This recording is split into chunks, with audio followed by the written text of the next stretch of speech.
Yes, guys, we're just outside the stadium, about to go in for the final game of the season. I found a couple of Tottenham fans. There's thousands of them here. I'm here with Daniel and Terry. Guys, if you want to hold that just in front of you, they're perfect for us. Boys, obviously biggest week of Tottenham's life, or Tottenham fans' life, I guess, for a long time. Absolutely. First and foremost, give me your thoughts on it. Were you guys in Bilbao at all? I was. You were in Bilbao? Yeah. How was that? Fantastic. When did you get home?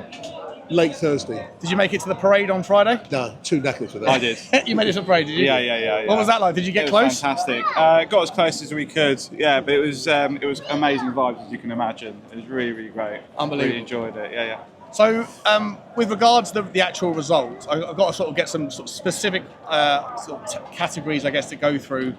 A lot of people before the game, before the weeks leading up, with regards to our Premier League season, a lot of frustration around the owner, a lot of change for Tottenham movements.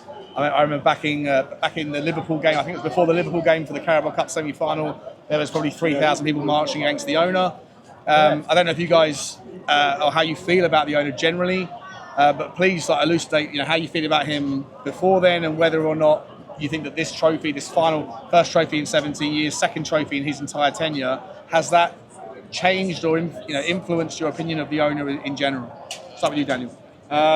It's a very good question. I mean, I think the jury's certainly out, but if you take him on previous form, we've been there. We've been close to the league. We've been close to the Champions League. Where we were in the final, what have you, and he just never kind of followed through with any real support. Right. We've had the win now managers, but without the win now money. Yep. And here we have obviously Ange coming with a very one sort of sided approach to his footballing tactics, and it hasn't actually followed through in the league. We've had great challenges, I think, obviously some of it not of his own doing, injuries and what have you. But I think all things considered, the fact that we kind of pulled through to a cup final and somehow managed to bring it home, everyone's kind of on a bit of a buzz and full of positivity, and I think if Levy follows through with a bit of money and supports the manager for next season, I think a lot of Spurs fans will be quite heartened by that, quite happy about it. Were you specifically or personally frustrated with Daniel Levy? I mean, whenever I come here, it's always very different to the kind of the YouTube, the internet space. A lot of people in the YouTube space have always been very much Levy out. Whenever I come here and interview Tottenham fans, it's much more an eclectic mix of opinions. A lot of people will appreciate with the stadium, those sorts of things. How do you feel personally before the final? How did you feel about Daniel Levy? How do I feel? I feel like the club is run as a business, first, and a football club second. He's not, a footballing, he doesn't put football first, he doesn't put the fans first, I don't think. Right. I think we kind of operate on a bit of a shoestring budget for the sake of profitability, and we do a very good job at that. But, how that translates into football and silverware for the fans is just another matter. So you have kind of a, not quite aligned in terms of the fans, what they want and what the business of the club wants. Yep. And although the business of the club is a very successful one, we'd obviously love to see more success on the pitch.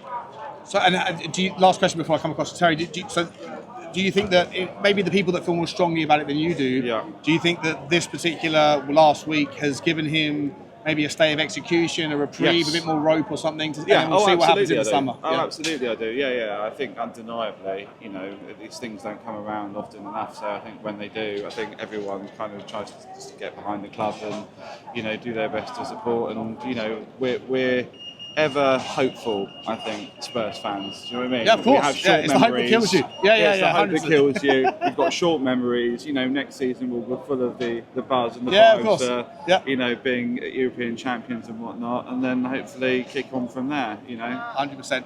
Terry, I'll ask you the same question, but in a sort of different way. Is it the hope that kills you with Daniel Levy? You're someone obviously travelled, 1,000 miles or whatever it is to Bilbao, spent a lot of money, no doubt, to be over there and enjoy it.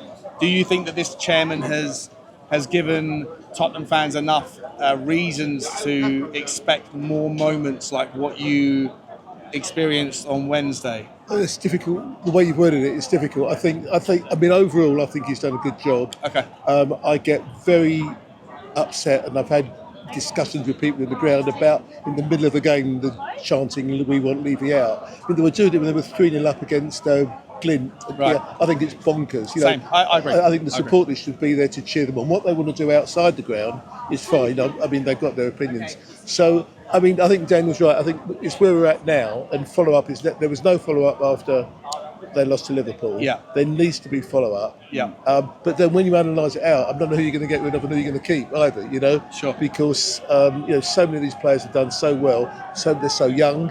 Yep. You know, so you want them, I think like, a lot of them can improve. I'm not really sure there's a lot of places that we can build, but the squad generally needs improving, and maybe we need another striker. Son's getting older and stuff like that, but you wouldn't want Son to go. You know, if anyone deserved this victory, it was him. Well, 100%. But you know, I guess that's a perfect segue in terms of a lot of fans. Again, just for the purposes of the context.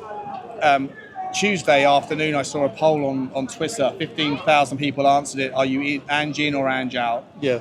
And it was 85% Ange out on how they felt immediately. And then as soon as the game finished and we won, the next day the same poll was asked by the same Twitter page, and it's about the similar sort of respondents, and it was suddenly 85% in. Yeah. So that's where you get back to the short-termism. You know, that's which Yeah. I think is, you know, which is what frustrates me a lot. Yeah. Yeah. So I guess my question is, you know, I've had arguments with people online recently saying, like, you know, Ange himself said, if you didn't like me as a manager yesterday, you shouldn't like me as a manager tomorrow.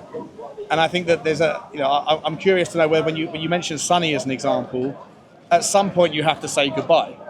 When you look back to players like Hugo Lloris, who had a wonderful tenure at Tottenham and Tottenham's longest serving captain in my lifetime, and then maybe he stayed a season too long, and then and people now don't necessarily reflect on him the same way it could have been had he left a little bit earlier.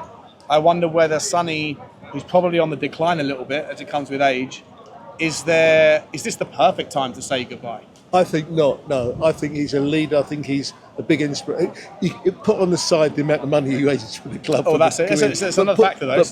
Put that on the side. I think he's so highly regarded that as long as he's played sensibly, you know, like perhaps he could play, you know, a lot of games might be substitute or something like that, or go off. I think he's too much part of the club. Yep. I don't think he should go. No. And as far as Ange Postecoglou, again, similar sort of question. At some point, you have to say goodbye. You know, next season he won't have the Europa League to be able to deprioritise the league for. Yeah. The Champions League is going to require a higher prioritisation, you know, a better squad, and so a lot of, you know, for me, I wonder whether or not it doesn't have to be a disrespectful thing to suggest that maybe he isn't for people that don't necessarily or didn't value him throughout the season. It doesn't have to be a disrespectful thing to say maybe now's the perfect time for him to sort of darn his sword, or is it the time to go? I can't see that. I can't see that at all. No, I mean, I was very frustrated with some of the team decisions he was making at some point.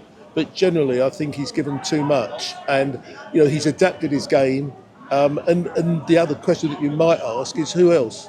Who are you going to get if you haven't exactly, 100%. He knows the club. I mean, the way they played against Frankfurt, the way they played against last Wednesday, there was a completely he didn't have the skilled players playing, but he's learned. I mean, Porro didn't do those sort of mad dashes, I think, at all on Wednesday. He played 100%. As an old-fashioned right back. So no, I think he's learned. I mean, it was different. You know, Celtic have got no opposition in Scotland playing down here. It's a different scenario.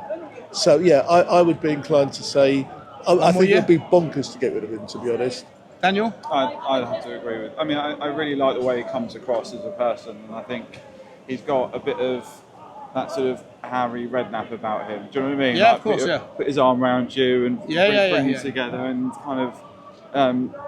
I think he has got that about him. So I think he's just been quite unfortunate because the style of football that he plays relies on everyone being at kind of optimum fitness and levels of performance, where we've not had that all season. So it's kind of really shown up the cracks in, you know, or the kind of one-dimensional... Exposed the vulnerabilities. Yeah, he has changed. He's adapted it, hasn't he, I think? I think he has of late, yeah, exactly. Deal. And he has had to, hasn't he? He hasn't really had a choice. He had to be quite adaptable in the way that, you know, because we haven't had the team, we haven't had the squad, we haven't had the options. On that basis then, do you think that, you know, when he was saying it's who we are, mate, dying on the hill of the kind of gung-ho football, that then suddenly wasn't apparent, maybe because of the injuries, maybe because of the kind of the loss risk or whatever of everything on the line? No, I don't agree. He always says in cup competitions, he plays completely different.